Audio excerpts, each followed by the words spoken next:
When I was negotiating to leave MSNBC without anybody suing anybody else, we finalized all the arrangements in the middle of the last show except one.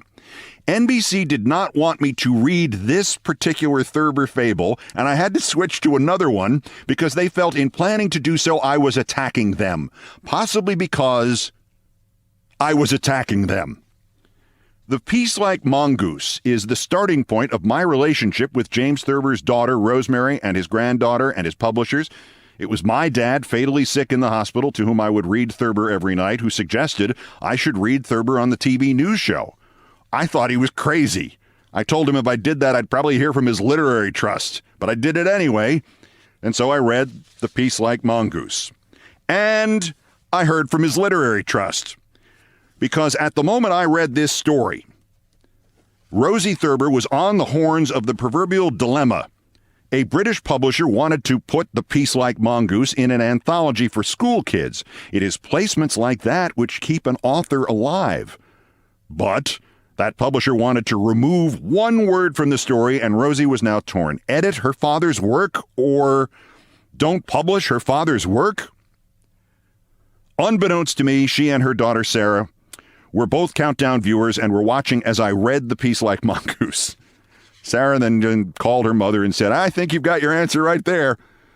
Not long after, the British publisher, probably a coincidence, changed its mind about excising the word.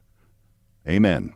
The word, by the way, is mongoose sexual, which is a perfect creation of the perfect James Thurber. And the complaint from NBC was about the moral to the story, which I will not read first. And without any other pointless ado, The Peacelike Mongoose by James Thurber. In Cobra country, a mongoose was born one day who didn't want to fight cobras or anything else.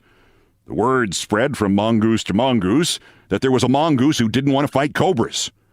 If he didn't want to fight anything else, it was his own business. But it was the duty of every mongoose to kill cobras or be killed by cobras. Why? Asked the Peacelike Mongoose, and the word went around that the strange new mongoose was not only pro-cobra and anti-mongoose, but intellectually curious and against the ideals and traditions of mongooseism. He's crazy, cried the young mongoose's father. He's sick, said his mother. He's a coward, shouted his brothers. He is a mongoose sexual, whispered his sisters. Strangers, who had never laid eyes on the Peacelike Mongoose, remembered that they had seen him crawling on his stomach, or trying on cobra hoods, or plotting the violent overthrow of Mongoosia. I'm trying to use reason and intelligence, said the strange new mongoose. Reason is 6/7 of treason, said one of his neighbors. Intelligence is what the enemy uses, said another. Finally, the rumors spread that the mongoose had venom in his sting like a cobra, and he was tried, convicted by a show of paws, and condemned to banishment. Moral? Ashes to ashes and clay to clay. If the enemy doesn't get you, your own folks may.